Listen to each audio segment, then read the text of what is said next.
कुछ दिनों से ट्विटर पे सेव लक्षद्वीप ट्रेंड हो रहा है, लेकिन ये ट्रेंड क्यों हो रहा है?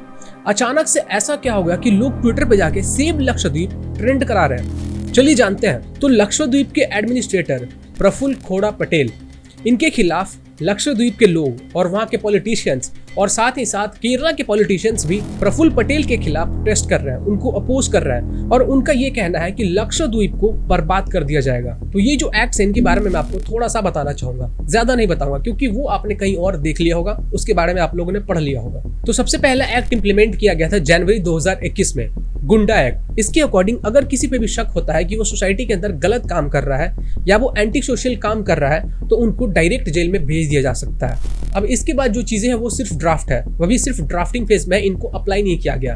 पहला है बीफ बैन।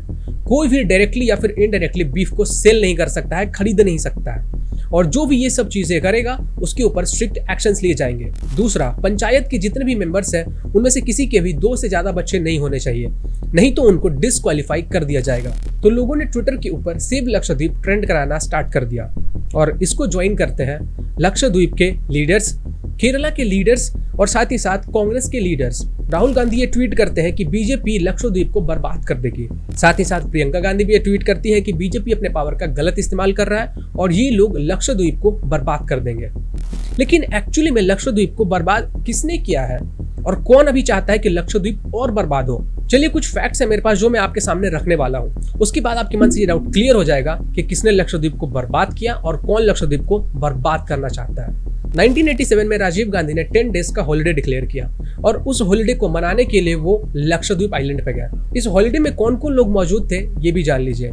राहुल गांधी, प्रियंका गांधी, सोनिया गांधी के जो इटालियन फैमिली मेंबर्स हैं वो लोग। तो टोटल 25 लोगों के हॉलिडे के लिए ये 70 नौकर लेकर जाते हैं और साथ ही साथ 1200 सिक्योरिटी ऑफिसर्स ले जाते हैं जो कि मध्य प्रदेश से आए थे। तो इन लोगों के लिए 10 दिन का एक हॉलिडे पैकेज बुक किया गया और इस हॉलिडे में खाने और पीने के लिए शराब, चिकन, पोर्क, बीफ, ये सारे सामान उपलब्ध कराए गए। तो ये 1000 करोड़ तो सिर्फ और सिर्फ खाने पीने पे खर्च किए गए। अब आप ये भी जान लीजिए कि मिलिट्री को कैसे मिसयूज किया गया।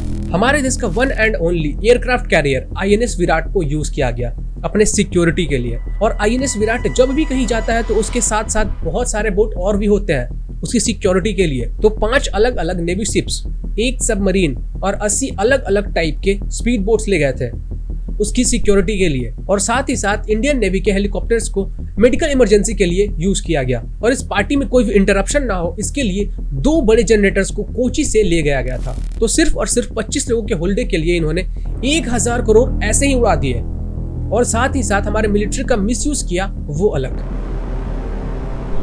अब आपको क्या लगता है किसने लक्षद्वीप को बर्बाद किया?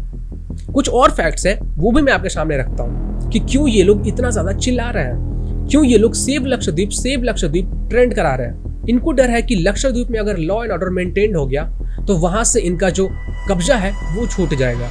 इस न्यूज आर्टिकल में आप पढ़ सकते हो कि टोटल 15 टेररिस्ट लक्षद्वीप की ओर निकल चुके थे। क्यों? क्योंकि वहां पे उनको आसानी से पनाह मिल जाता है, आसानी से वो लोग वहां पे छिप जाते हैं। इस न्यूज आर्टिकल में आप पढ़ सकते हो कि टेररिस्ट को कैसे आसानी से लक्षद्वीप में पनाह मिलता है। पाकिस्तान से जो आतंकवादी आते हैं उनके लिए लक्षद्वीप को पहुंचना आसान होता है, वहां पे उनको शरण लेना आसान होता है। और लक्षद्वीप में जितने भी लोग रहते हैं उसमें मैक्सिमम केरला वाले लोग हैं, मैक्सिमम केरला के मुस्लिम्स हैं। और केरला से कितने सारे लोग IS में जाते हैं ये आप इस आर्टिकल में पढ़ सकते हैं। और इस ग्राफ को देखकर आप आसानी से एनालाइज कर सकते हो कि किस तरीके से केरला में हिंदुओं की पॉपुलेशन धीरे धीरे कमती जा रही है और जो मुस्लिम की पॉपुलेशन है वो बढ़ती ही जा रही है, लगातार बढ़ती जा रही है। और PFI के ऊपर एक स्ट्रिंग ऑपरेशन हुआ था। PFI एक इस्लामिक मिलिटेंट ग्रुप है और PFI का ये कहना है कि हम लोग पूरे हिंदुस्तान में गज़वाए हिंद अचीव करना चाहते हैं और हिंदुस्तान को इस्लामिक राष्ट्र बनाना चाहते हैं। Of establishing an Islamic caliphate in India. Islamic State is the final goal. PFI and Satya hidden motive is to establish Islamic State in India or all over world. All over world. That's the motive of all Muslims here. All over world. All over world. Why only in India? After making India an Islamic State, and then we go to others. अब शायद आपको समझ में आ गया होगा कि ये लोग क्यों चिल्ला रहे हैं। तो अगर एक बार इनके हाथ से लक्षद्वीप निकल गया तो इतने सारे जो आतंकवादी लक्षद्वीप में पनाह लेने जाते हैं आसानी से उनको एक्सेसिबल हो जाता है, वो सब कहाँ जाएंगे? उनको तो हेल्प ही नहीं मिल पाएगा। और अगर आपको कांग्रेस का रियलिटी जानना है ना, तो आप मेरे पे विश्वास मत करो, आप गूगल पे जाओ, गूगल पे जाके आप कम्युनल वायलेंस बिल टाइप करना और उसको पढ़ लेना कि वो क्या था। कांग्रेस इस देश से हिंदुओं को सफाया करना चाहती थी, सारे हिंदुओं को खत्म करना चाहती थी। तो कांग्रेस ने इतने सालों तक हमारे देश के पैसों को अपने हॉलिडे के लिए यूज किया, अपने परिवार पे खर्च किया, और साथ ही साथ हमारे जो मिलिट्री थी उसको अपने सिक्योरिटी के लिए यूज किया, अपने फायदे के लिए यूज किया।